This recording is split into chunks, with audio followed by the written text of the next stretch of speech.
Welcome back to BetterAvecBourbon. Today we're going to be making 5 syrups, starting with cinnamon syrup for some Tiki drinks, then making Grenadine for our beloved tequila sunrises, then we're making some honey syrup for a few different Tiki drinks and things like the bee's knees, passion fruit syrup for hurricanes, and last but certainly not least, rich Demera syrup, which we use for old fashions as well as some tropical drinks. Enough about that, let's get to it.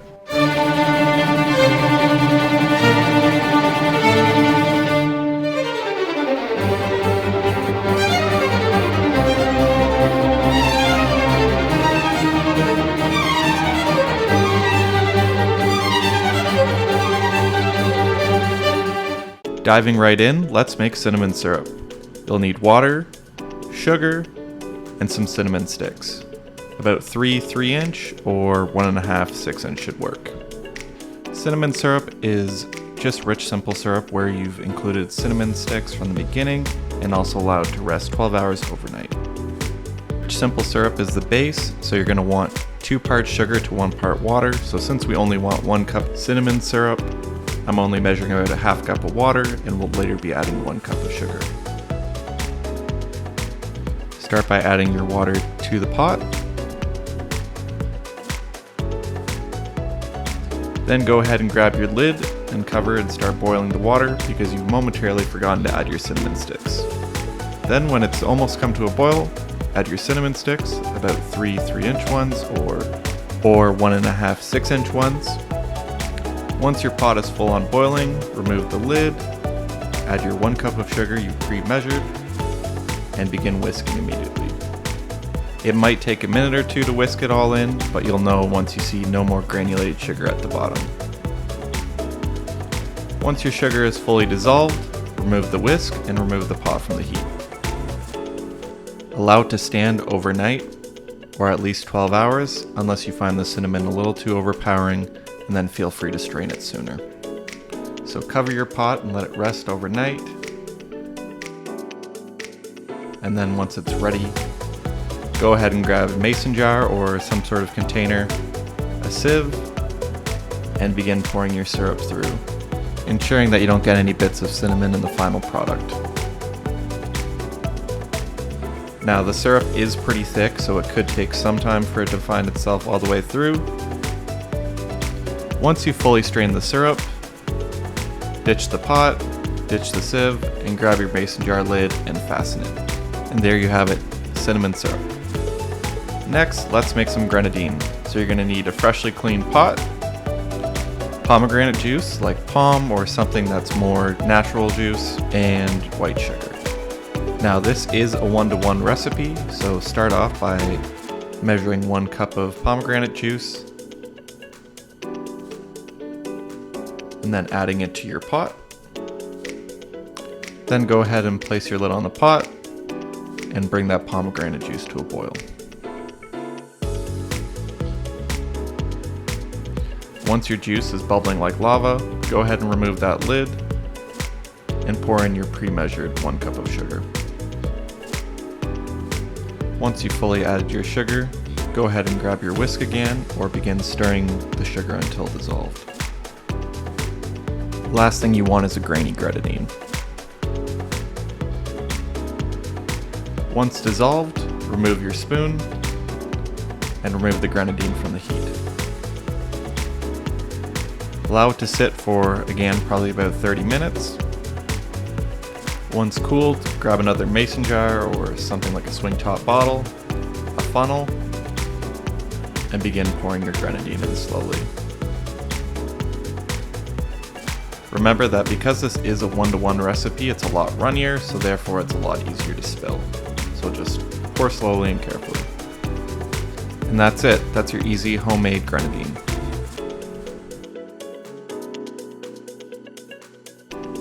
Next, we're going to be making honey syrup. So go ahead and grab another clean pot, some water.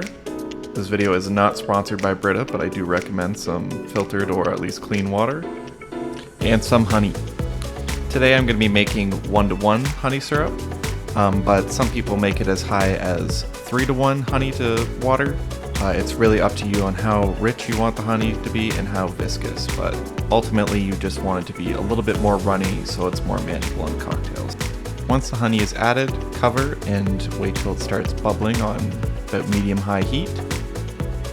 Then add 1 cup of water and whisk until incorporated.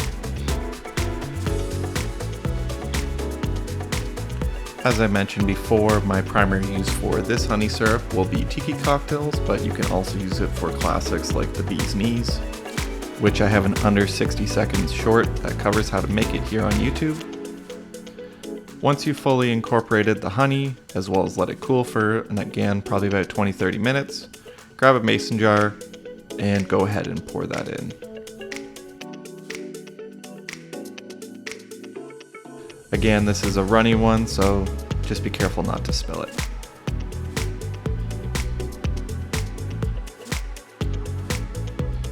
And there you have it, your honey syrup. Next, we're going to be making passion fruit syrup.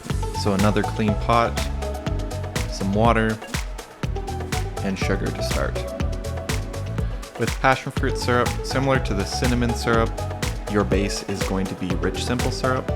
So start by bringing some water to a boil. Here I'm bringing about 2 cups of water to a boil, as I plan on making a lot of rich simple syrup to have some left over after this recipe. Start by adding your lid and bringing your water to a boil, then measure out your sugar. The goal here is however much passion fruit puree you plan on using, you want to have equal parts rich simple syrup. So however much you want to make, just do the math backwards in order to know how much rich simple syrup you need to make. I plan on using about 1.5 cups of puree, so I've pre-measured here on the side. Once your water is boiling, go ahead and add your sugar, carefully pouring it in. It is a lot, so you're going to have quite the mountain to whisk in. Begin whisking vigorously until your sugar is fully dissolved.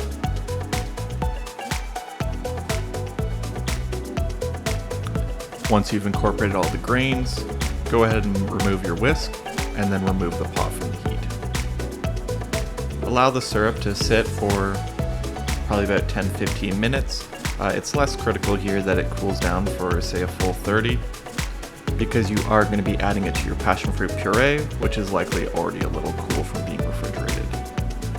First, pour your rich simple syrup into a measuring cup so it's a little easier to handle. It is a lot of syrup and very easy to spill, which would be quite tragic. Shake that pot like a Polaroid picture so you can get all that syrup out. Next, we're going to be incorporating the rich simple syrup into the puree. Grab a mixing bowl with a pour spout, or if you're lucky enough to have another measuring cup. Pour in your passion fruit puree.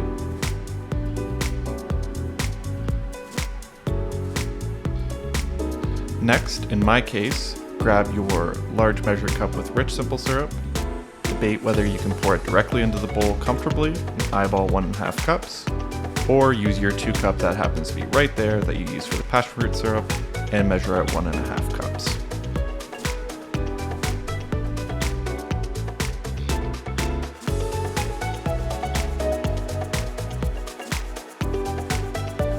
Once you have 1.5 cups measured out, pour it into your passion fruit puree.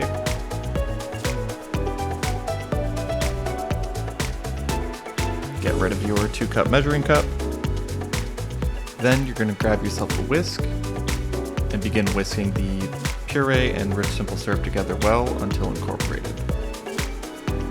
Now you could probably do this in about 20-30 seconds, but I'm a bit of an overachiever, so I'm sure I went at it for a few minutes.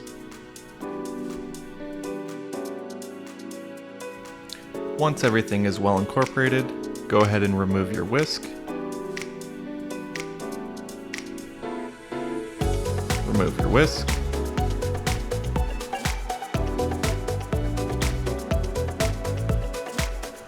Set your syrup to the side. And then you're going to want to grab a mason jar or a swing top bottle for storage. A funnel to make it a little less spilly when you go to pour your passion fruit syrup in. And then begin pouring your passion fruit syrup slowly into your container.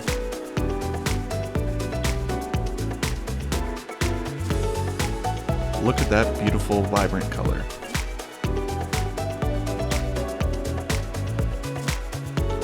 That's what gives the Hurricane its signature golden orange look.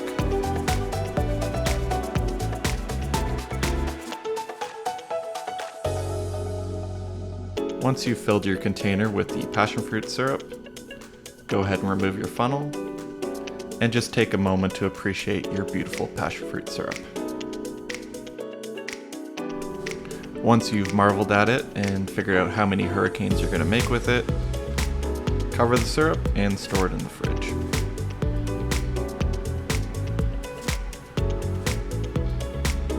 And that's passion fruit syrup. Cheers. And last but certainly not least, let's make some Demerara syrup.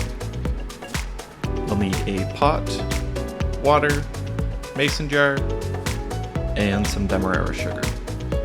If you didn't know, Demerara sugar is raw cane sugar that just hasn't been processed. This is another rich syrup recipe, so as you saw there was 2 cups of Demerara sugar, so we're going to need 1 cup of water. Add your water to the pot. Adjust the burner to medium-high heat, and add your lid to start boiling quickly. Once boiling, add in your Demerara sugar, and surprising no one, grab a whisk, and begin whisking in the Demerara sugar until fully dissolved. Now, it is a bit grainier to work with than white sugar, so it will take longer for it to fully incorporate. Once fully dissolved, turn off your heat, remove your whisk, and eventually remove your pot from the heat.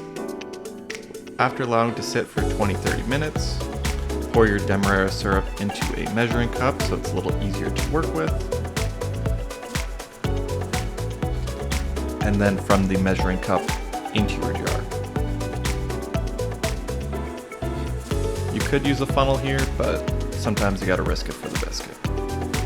Now I did have quite a bit of rich simple syrup and rich Demerara syrup left over, so I simply incorporated the roughly half a cup each into a bottle together. I did try it out in some old fashions, and honestly it works pretty well, especially if you're not as big on the sort of butterscotch taste you get from Demerara syrup. But there you have it, 5 essential syrups to kick off making cocktails. Cheers.